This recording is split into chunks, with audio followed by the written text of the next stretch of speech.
السلام علیکم ورحمت الله وبرکاتو. د افغان خصوصي ښوونځي یوټیوب چینل ته ښه راغلاست. د مایکروسافټ وینډوز 10 زده کړه په اسانه ډول لسمه ورځې درس ته ښه راغلاست. دغه ویډیوګانې تاسې کولی شئ چې په یوټیوب کې ولیکئ، په سرچ کې یا جستجو ځای کې @افغان پرایویټ های سکول د ویډیوګانې ټولې مکمل تاسې لاسته راوړلی شئ. زمونږ اساسي درس نن شروع کیږي. د کمپیوټر په سیټینګو تنظیماتو باندې مونږ کار کوو. را به شو کنټرول پانل ته. نن به پرسونلایز وایو. کنټرول پانل څنګه لاسته راوړی شئ؟ دلته چې سټارټ منیو ته باندې کلک کړئ او CON ولیکئ. CON دلته به کنټرول پانل تاسو ته دروښیي. تاسو په دې باندې راست کلیک کولی شئ. ګورئ پین ټو ټاسک بار، دلته یې ټاسک بار کې هم اچولی شئ او بل سټارټ منیو کې هم اچولی شئ. ان پین فرام سټارټ یعنی له مخکې نه سټارټ منیو کې شته، بیرته یې که ایسته کوئ ان پین به وهئ. دلته به راشم، ګورئ دلته هم شته. که دلته نه وي نو بیا څه کار کوئ؟ CON به ولیکئ. CON دلته کنټرول پانل دا به کلیک کړئ. را به شو د کمپیوټر تنظیماتو ټول سیټینګ چې کېږي له دې کنټرول پانل نه شروع کېږي. را به شو پرسونلایز ته. پرسونلایزیشن نن دا وایي. پرسونلایزیشن کې تیمز تغییرول غواړو. دا ټول تیمزونه دي. دا چې تغییر کو، دا چې کلیک کو د کمپیوټر تیمز به تغییر شي. د دې دا سټارټ منیو کې بعضې ډیزاینو شیان او دغه رنګونه د ټاسک بار دا ټول د ډیزاینه کېږي. ګورئ زه دا یو کلیک کوم، ګورئ د کمپیوټر صفحه هم تغییر شوه. ګوره د سټارټ منیو هم سیستم یې لږ تغییر شه. که دا کلیک کوئ، دا عکسونه چې کوم داخل کړي دا به خپله په اتومات ډول تغییرېږي او راتبدیلېږي. که تاسې دا هم کلیک کوئ، ګورئ دا تور او سپین به وي. داسې حالت کې ګورئ کمپیوټر لږ ذره مصروفه شوی، دا حالت دی. بعضو دا حالت خوښېږي. زه وایم چې نه بیرته همدا حالت دې راشي. نو را به شو نور ډیسکټاپ بیکګراوند ته به راشو. دلته څه کېږي؟ دلته کولی شو د کمپیوټر عکس تغییر کو. مثلا بیکګراوند یې ده فعلا خپله تغییرېږي. دا سلایډ شو یعنې خپله تغییرېږي. او سولید کلرز داسې رنګونه که غواړئ چې په صفحې باندې راشي، ګورئ اوس دلته کلیک کومه، ګورئ دا رنګ راغی. دغه ته ډیسکټاپ بټن وایي. راسن یعنې که هر ځای کې اوسئ دا کلیک کوئ، راسن ډیسکټاپ ته به تاسې ولاړ شئ. بیرته یې کلیک کوئ، بیرته هماغه ځای به راشي. نو دا سولید کلرز یعنې داسې ساده رنګونه که چیرې په ډیسکټاپ په مخ دی، ګورئ په سټارټ منیو باندې هم یعنې همدا رنګونه تطبیقېږي. ګورئ ټول همدا رنګ شي. او که چیرې وایم چې پکچرز عکسونه باید د صفحې په مخ باندې اوسي. کوم عکسونه؟ دلته هم نمونه یې شته. که چیرې تاسې خپل عکسونه په ګالري کې یا په کوم ډرایو کې نو تاسې له براوز په طریقه بیا تللی شئ، هغه عکسونه راواستلی شئ. مثلا زه غواړم چې دا عکس اوسي. کلیک که، ګورئ د صفحې په مخ راغی. ګورئ دا عکس. او که چیرې یو عکس مو وي چې دغه کوچنی وي نو مثلا په دې حالت کې وي، ګورئ داسې.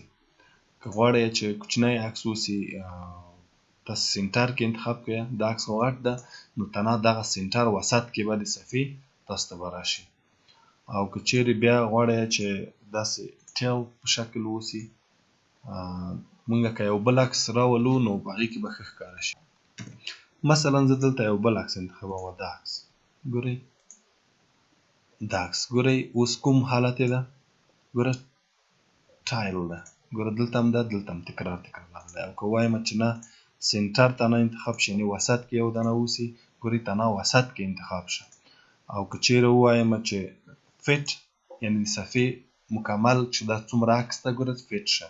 او که چیرې وغواړم چې سټریچ دا ډېر ښه ده.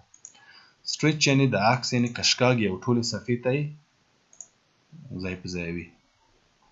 را به شو بیرته دې ځای نه به ووځو، بیرته بیا به پرسونلایز ته لاړ شو. کلرز به ووایو. کلرز کې څه شی کار کولی شو؟ ګورئ دا که زه آف کړمه دا وایي اتوماتیکلي دغه سټارټ منیو دو ته اتوماتیکلي په اتومات ډول یعنې رنګ انتخاب کړه. او که چیرې زه دا کلیک کړمه، ګورئ د ټاسک بار رنګ ګورئ تغییر شوي دی. د سټارټ منیو رنګ وګورئ، سټارټ منیو کې به هم همدا رنګ یې انتخاب کړی اوسي. وینئ دې ځای نه دا کار کولی شئ، آف او آن کولی شئ. دا بل څه کار کوي؟ دغه رنګ چې کوم یو ده دا رنګ که غواړئ چې مثلا دا په مثلا زه دا رنګ انتخابوم دا وګورئ په سټارټ مینیو په ټاسک بار باندې هم دا رنګ یعنې تطبیق شه ګورئ لږ لږ شینوالی پیدا کړه او که چیرې دا آف کړمه دا هم همداسې که آف کړمه ګورئ لږ تغییرات کې راغی بیرته یې آن کړمه ګورئ ټول مکمل شین شه او دا په یو برنامه هم که موږ خلاصه کړو نوټ پډ پروګرام مثلا زه خلاصوم نوټ پډ پروګرام ګورئ دغه پاس حصه یې هم شنه شوله او که چیرې زه دا آف کړمه دا دواړه آف کړمه نو ګورئ بیرته دا بیرته سپین شه تاسې کولی شئ چې راساً یو عکس په صفحې په مخ کېږدئ مثلا دا عکس ده دا راس کلیک کوم زه ورته یم سیټ از ډیسکټاپ بیکګراوند ګورئ د ډیسکټاپ بیکګراوند په مخ راغی او که چیرې اوپن کوئ یې هم همداسې مثلا زه دا بل عکس اوپن کړم ډبل کلیک کړئ دا عکس اوپن شي نو تاسې له دې ځای نه هم راساً په ډیسکټاپ بیکګراوند باندې کېښودی شئ مثلا زه راس کلیک وکوم دا عکس خلاص نه کړ دا عکس به زه خلاص کړم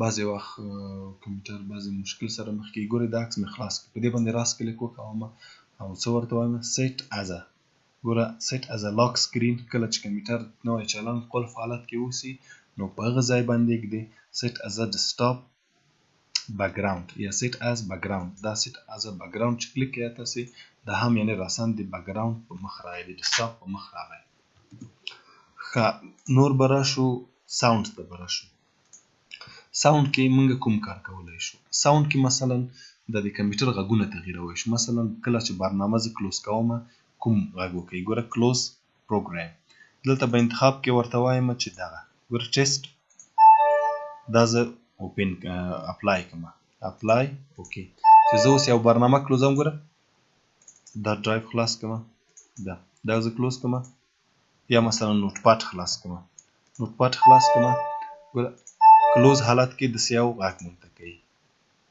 دغه که چیرې مثلا غواړئ تغییر کړئ نو دلته به ساوند ته بیرته به راشئ ګورئ دلته برنامه چې خلاصوو هم همدا غږ ورته شوی او برنامه چې کلوزوو هم همدا غږ ورته شوی دلته بیرته زه ورته وایم چې څه شی غږ دی ونه لري نه بیرته مې ایسته کړ همداسې که چیرې کمپیوټر چالانوئ مثلا چیرته به ځئ تاسې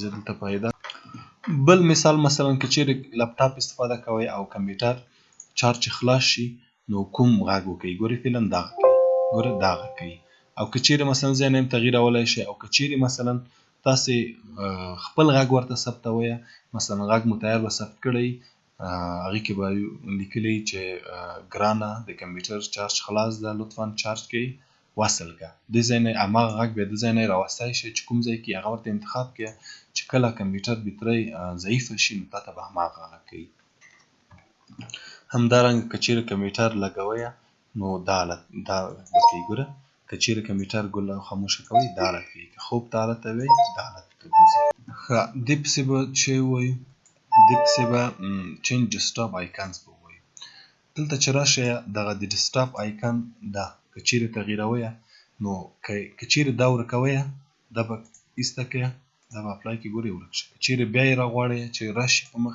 معمولا چې کله تاسې وینډوز نوی انسټال کړئ د مای کمپیوټر آیکن نه وي نو بیا تاسې به چیرته راشئ پرسنلایز ته به لاړ شئ ډیسکټاپ آیکن سیټینګ ته به ولاړ شئ دا به کلیک کړئ بیرته اپلای کړئ ګورئ را به شي همداسې ریسایکل بین دا سطل زباله که چیرې غواړئ چې نه دا به کلیک کړئ ګورئ ایسته شي او که چیرې غواړئ چې بیرته دا کلیک کړئ که چیرې کنټرول پانل د ډیسکټاپ په مخ غواړئ دا به کلیک کړئ راځي که چیرې غواړئ چې د دې دغه ډیسکټاپ آیکن د مای کمپیوټر آیکن چهره تغییر کړئ دلته به انتخاب کړئ دلته به چینج آیکن ته به ولاړ شئ مثلا زه غواړم دغه دا حالت وي دا شکل ورکړم ګورئ دا شکل واخیست او که چیرته غواړم چې بیرته ریسټور ډیفالټ یعنې بیرته اولي حالت ته لاړ شي ګورئ بیرته اولي حالت ته ولاړه همداسې د ریسایکل بین چهره هم تغییرولی شئ تاسې له دې ځای نه همداسې که چیرې غواړئ چې دا څه کار کوي دا یعنې اجازه ورکړئ دغه دیمز چې زه تغییروم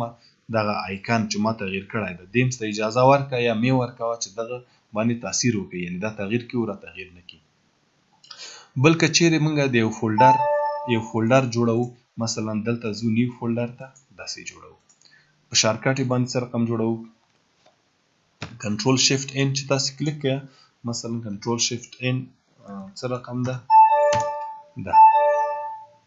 کنټرول له شیفټ او ان سره پریس کړئ نیو فولډر به خپل اتومات جوړوي غواړم چې د دې نیو فولډر چهره زه تغییر کړم دلته پراپرټیز ته به لاړ شو دلته به کسټمایز ته به ولاړ شو چینج آیکن مثلا د آیکن چهره زما څه رقم دغه ونې په شکل راته جوړه کړه ګوره اوکې دا یو ریفریش به کوو ګورئ دغه ده جوړ شو که چیرې غواړئ چې دا بیخي ښکاره نه شي دلته به راشئ پراپرټیز ته به لاړ شئ کسټمایز ته چینج آیکن ته د دې چهره دې بیخي موږ ته ښکاره نه شي دلته ګورئ دا خالي ځای به انتخابوم اپلای به کوم دا ګورئ د دې څه شو دغه د آیکن چهره وګورئ تغییر شوله دا به زه ایسته کړم اوټو ارنج نه تاسې ګورئ دا فولډر چهره یې ورکه شوه که غواړو چې دا نوم یې ایسته کړو رینیم ته به ولاړ شو الټ 255 به پریس کړئ 255 کیبورډ کې نو د خپل نوم به هم پاک شي بل که چیرې دا نیو فولډر رینیم کوم بیا نوم ورکوم راست کلیک به پرې وکړئ رینیم ته به لاړ شم مثلا زه چې وایم علي په نامه ده ثبت کړه نوم یې تغییر کړه او که چیرې غواړم چې داسې راست کلیک د رینیم نه لنډ حالت ته ورشم یعنې دا مې لاسه نه کېږي چې دلته راست کلیک پرې وکړم رینیم ته راسن کلیک کړه F2 به پریس کړه راسن نوم حالت ته به ځي F2 په کیبورډ کې تاسو چې پریس کړئ داسې اول به یې داسې کلیک پرې وکړئ F2 به کلیک کړئ راسن نوم ته ځي مثلا زه وایم چې دیوالي په نامه درته دا و د نن ورځې درس نن مو چې ویلې ډیسکټاپ بیکګراوند مې ویلې کلر مې ویلې او ساوند مې ویلې او چینج ډیسکټاپ آیکن دا چینج ماوس پاینټر او سکرین سیور به ده بله ورځ ته ووایو په دې هیله چې درس مو زده شوی اوسي